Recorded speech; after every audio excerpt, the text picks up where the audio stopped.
Last night it got down to 42 degrees and I am in all-out panic mode because I am not prepared. Our average first frost date here is supposed to be November 6th or somewhere around there. Last year we had an early frost. The good thing is I've already been working very hard on seed saving, so I have a lot already done, but I have so much more that needs done before the frost comes. One good news also is that my chickens are laying again. They have finished molting and my new layers are already starting. So I got 8 eggs today, which is awesome. If I can get up to at least a dozen eggs a day, we should be good. That's my goal. I'm trying to push through and get the last bit of harvesting and preserving done before the summer garden is completely over. But I am tired. I am so tired. But I'm trying to get that last push. I may end up just like taking a couple of baskets into work and just sharing, being like, take what you can, because I don't have it in me to process any more stuff right now. All right, so one of the things I need to do is get this ginger out. I have it nestled underneath this elderberry bush. It likes to have shade and it likes to be very wet. We've had a very dry few weeks here and I haven't watered it because I was planning on harvesting it. So I'm gonna pull this pot out and we're gonna see what we have.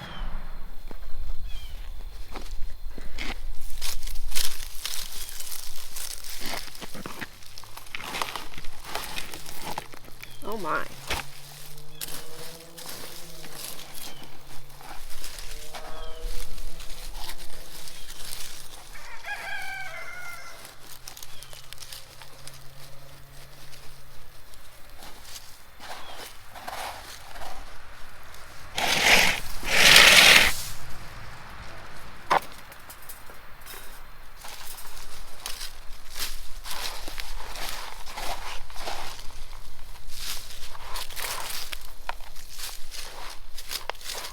You can see where it's sending up more shoots where it's still growing.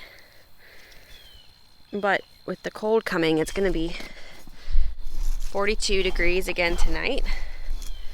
And ginger is not going to like being out here in the cold. Oh, I can already smell it. It smells so good. I like to use this in a lot of my Asian dishes when I'm cooking.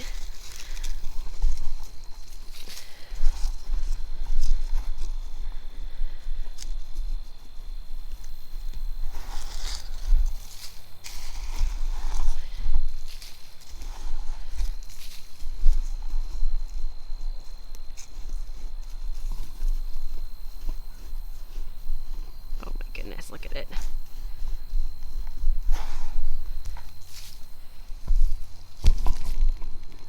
Oh.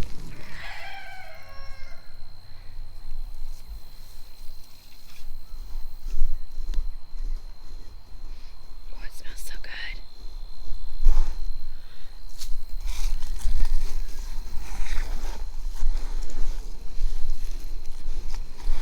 So we'll save some of this, and then when it starts to grow, we will plant it back out in the spring again. The rest of it I'm planning on preserving, mincing it, and just like preserving it in some oil or something.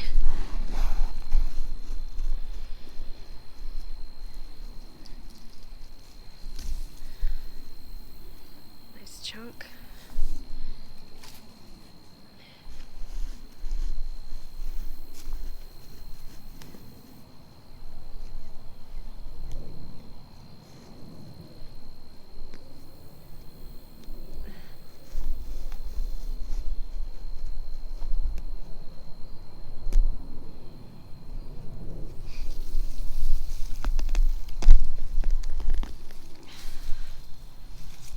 So this is the original ginger. This is the original ginger that I had planted, and then these all grew off of it. This is all the fresh, new ginger growth. Doesn't that look nice? It looks very nice. All right, so here is our magnificent ginger harvest. Very exciting. This is a good harvest. Now, what I'll do is one of the ones, maybe 2 or 3, I'm going to save to plant next year. And I'll just put those into a brown paper bag, trim off all the greens on the top here, and put the roots in, I guess you call them tubers, into a brown paper bag. Put it someplace where it's not going to get frozen and it's not going to get too hot and it's not going to get sunlight, and it should be able to stay that way through the winter. When it starts growing, then we'll plant it in the spring. So it works kind of like a potato does, how like you keep potatoes until they start to sprout and then you plant them back in the ground. I'm very excited about this. So I've already saved seeds from my sunflowers and from all of my tomatoes, my jalapenos. I have a lot of green beans here to get. They went into past the point where we like to eat them inside the pod, but I have been told that I can cook them like a regular dry bean. So I have been harvesting and shelling them once they're dry, and then we can cook them in the Instant Pot or put them in stews. I still need to get seeds from amaranth. Isn't that gorgeous? This is so pretty. It looks like velvet, it feels like velvet. It's such a pretty flower. I'm so excited to have this in the garden.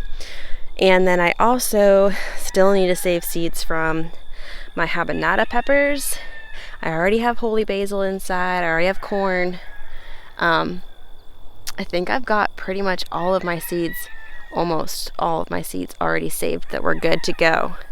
Just a few things left to do. I'm still getting a ton of tomatoes. I got like another flush of aromas, and the cherry tomatoes are still going very strong. I have a bunch more still to pick out here. I'm working on getting this bed remulched. Look at this gorgeous mum starting to bloom. I got that on clearance for $3 last year. Beautiful. There's still lots of herbs to be harvested too. All of this fennel needs to get harvested like today. And I still have oregano, I still have rosemary and sage. The herbs are still going. And look at this. This elderberry shoot popped up in my rose bush over here. And my elderberry bush is all the way over there. It sent a shoot all the way over here. So I dug that up and put it in a pot for somebody. It'll look sad for a couple days, but then it'll perk back up and it'll be fine. Here are the holy basil seeds. I just cut off a bunch of the tops that had gone to flower and put them in a brown paper bag.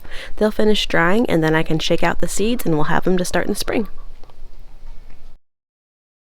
Check this out. This is the first tea blossom of the season. I think I showed you in a previous video the seeds. There was one more on here. I saw it. Oh, there it is. So this is from a bloom from 1 year ago. They have 3 seeds in each pod. The seeds are pretty big and they take a long time to germinate. Everything about these plants goes slowly. And these plants, these tea plants, they're called, I believe it's pronounced camellia sinensis. I can write the how that is worded down below so you can see. But these are the plants that you make tea from. Green tea, white tea, black tea. The tea that has caffeine in it, not herbal teas. But if you don't prune them, they will actually be a tree. So they're pruned specifically to become a hedge so that they're easier to harvest. And when you harvest, you take 2 leaves and a bud at the top. And I have not tried it yet. I'm hoping maybe next year to start. They're at a good height to be able to start harvesting next year because you want them to grow several years before you start harvesting off them. But the flowers are gorgeous. They bloom around this time every year, October, November-ish, and they're really pretty.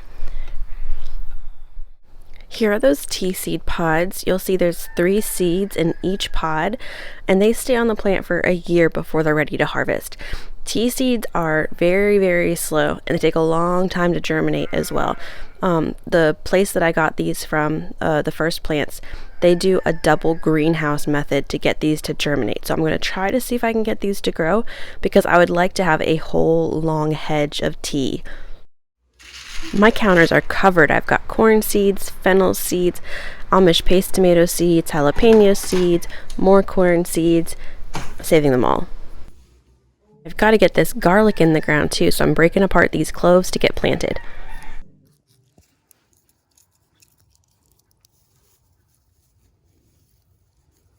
I plant my garlic usually about every 2 to 3 inches, and then I try to do it in kind of like a diamond pattern like this to save some space, so then it's not just rows. I like that when I'm planting seeds. It helps save space and I can fit more in there that way.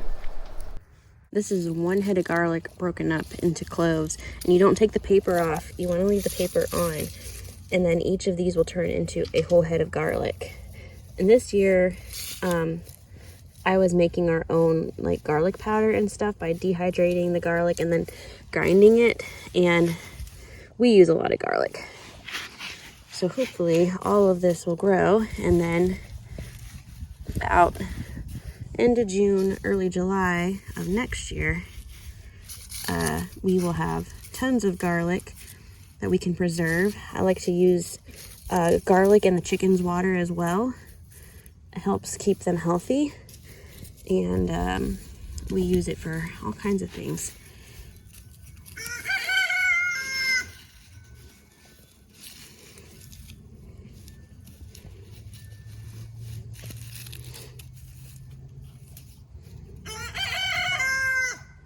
I'm just gonna water that in, and then I'm gonna cover it with straw, and we're gonna leave it alone. I see a lot of people ask about neighborhood cats digging in their gardens. In my case, it's my own cats that dig in my garden. I love my cats and I love my garden, but I don't love my cats digging in my garden. So this is what works for me. It's not harmful to the animal, it's not harmful to the garden, and it's all natural. And I forgot to mention it's free too. So as I'm going along planting my garlic, I am just going to put sticks through here.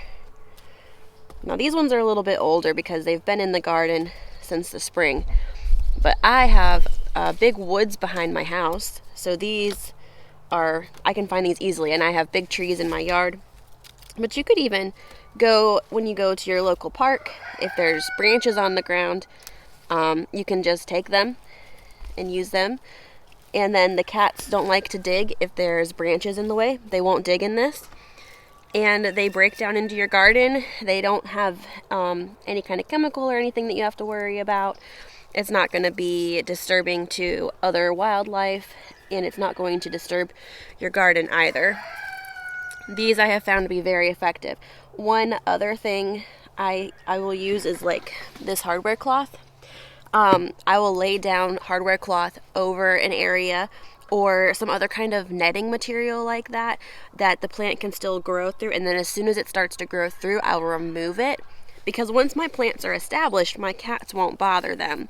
But when they are like little seedlings, or if they are easily disturbed, when they are in this nice soft soil, my cats love to dig in this nice soft soil. And like especially when I plant onions, when the onions start to come up, they're right on the soil surface, and so any little bit of digging will destroy them.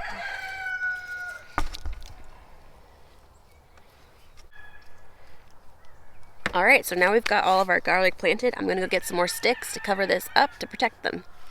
Before I do that, I'm going to cover it with some straw. This is just old bedding from the chicken coop. So it has some chicken poop and feathers mixed in there, which will all break down. And this will help keep the garlic insulated and protected.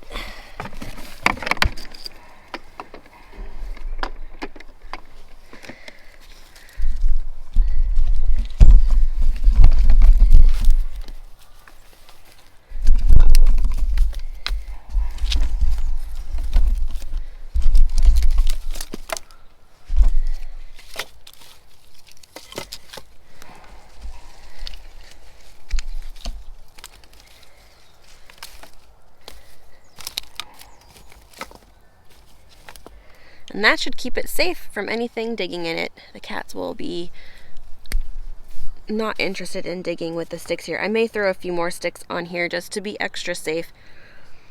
But garlic is kind of a act of faith. Some of these plants that you have to have faith that it's not going to rot in the ground, that it will grow and it will produce. And there we go. Our garlic should be good until the spring. I've got some of the fall seedlings in, and I'm starting to work on getting everything set for the fall. I have a bunch more seedlings I need to get taken care of and put in here.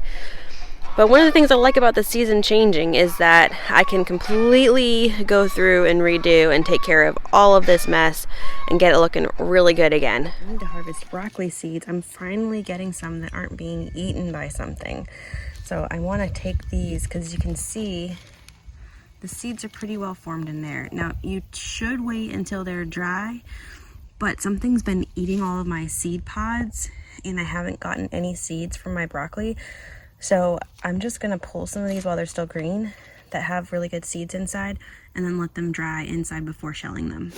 Nice little dry beans in there. A few eaten size ones too. We can put them in a stir fry. I got a ton of jalapenos. I got tomatoes down there, habanadas, all the bell peppers.